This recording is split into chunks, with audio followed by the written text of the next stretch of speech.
truputėlį apie kopijavimą, iškirpimą ir įklijavimą. Jeigu norim kažkokį langelį nukopijuoti, jį pasižymim, kažkokiu būdu spaudžiam copy, tai yra kopijuoti ir tas sritis, šiuo atveju langelis, kurį kopijuojam, reiškia, yra specialiai pažymėta, bėga punktyras, tada mes pasiimam langelį, kurį norim įklijuoti, spaudžiam įklijuoti, paste ir įklijavom. Jeigu norim dar kažkur įklijuoti, dar kartą spaudžiam, galim spausti, pasižymėję tiesiog Enter paspausti, bet tada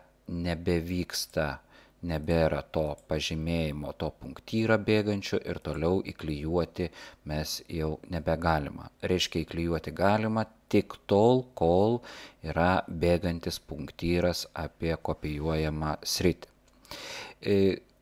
Galima ir kopijuoju, galima įklijuoti ne tik į vieną langelį, bet jeigu aš pasižymėsiu va čia tokį sritį ir sakysiu įklijuoti, tada įklijavau į, reiškia, visą sritį, va, būtent šitą dalyką.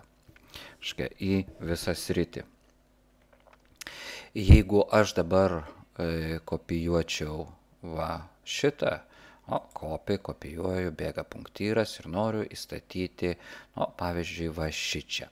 Reikia labai atsargiai, nes uždeda ant viršaus.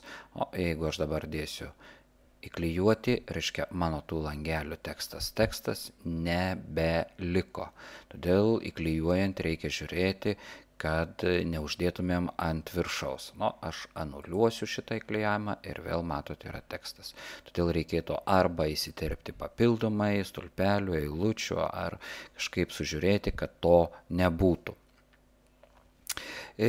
Su iškirpimu, jeigu norim iškirpti kažkokį, tai yra kad, norim vieną langelį iškirpti, tiesiog padedam, įklijuojam ir toliau įklijuoti jau nebegalima.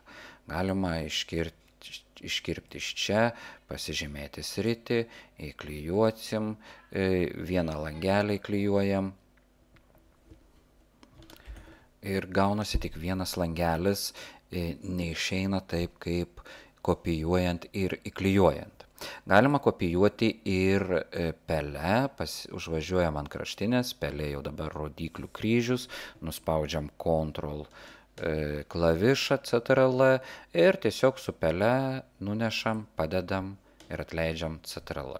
Jeigu Ctrl klavišo nespaudžiam, tai gaunam tiesiog tokį labai paprastą pernešimą, tai yra iškirpimą ir įklijavimą.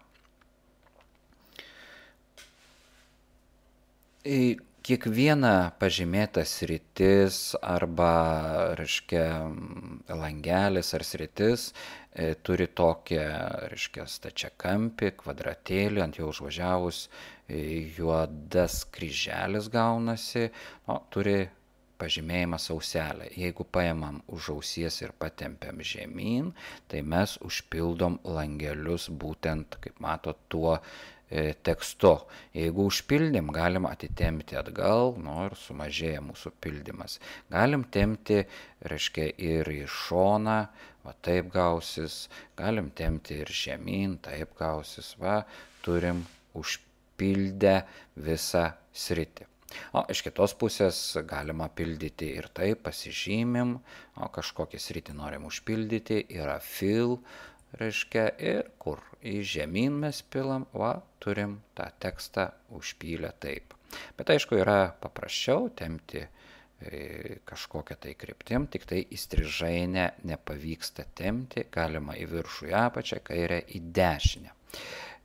Jeigu mes tempsim, reiškia, nebūtinai vieną skaičių, galima ir ar skaičių, ar tekstą, galima ir, pavyzdžiui, A, B, C tas pats ir kitam X, Y, Z. Turim tokį seką ir dabar patempkim, dažniausiai tempiam žemyn, ir ta seka tokia eina. Bet su skaičiais, jeigu turiu 1, 2, tai turiu tokią skaičių seką, pažymiu abu skaičius, tempiu žemyn, mano skaičių seka eina. Jeigu aš galiu turėti 10 ir, pavyzdžiui, 2, ne čia, norėjau parašyti žemyn, 20 galima aišku ir iš šono tempti, bet reikėtų tą seką atitinkamai surašyti šoną. Škia 10-20 pasižymim, tempiam šitaip. O galim tempti, sakykime, viršų, bus neigiami skaičiai. O kokią seką pasižymim, taip ir galima, reiškia, pratempti, tai yra užpildyti tokią seka visą norimą sritį. O jeigu, sakykime, turim ir tekstas, koks nors tekstas, tarpas 1, dabar apačioj parašykim tekstas tą patį žodį, tarpas, būtų jau siūloma 1 tarpas, parašysiu 2 ir dabar šitą tempsim žemyn, matot, tekstas išlieka, o skaičiukai kinta, eina skaičių seka. Mes praktikai naudojam ir kai kurias tokias sekas. Pavyzdžiui, yra mėnesių seka, sausis ir ten vasaris. Taip toliau, užtenka net parašyti vieną, reiškia, sekos narį ir kaip matot, aš galiu pratempti visus mėnesius. Kita, reiškia, mūsų seka yra savaitės dienos, pirmadienis, tempiam pirmadienį ir gausim šičia. Galima pasidaryti ir savo skaičių seką, tik tai reikėtų jau labai atsargiai nueiti į File, Options ir čia atsidariusiam lange pasirinkti Advanced ir toliau paieškom tokio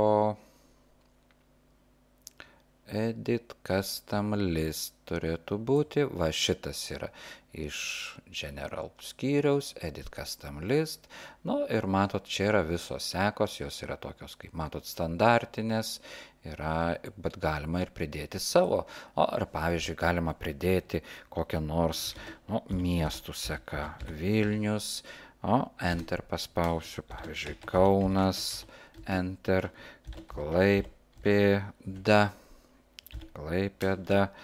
būtų, ir taip toliau. Ir pridedam tą seką, add, yra tokia seka, spaudžiu į OK, ir čia OK, ir dabar parašysiu vieną sekos narį, nebūtinai pirmąjį, sakykime, galiu parašyti Kaunas, antrasis sekos narys, ir pabandykim Kauną timptelti žemyn ir turim visą seką miestų ir galima tai padaryti.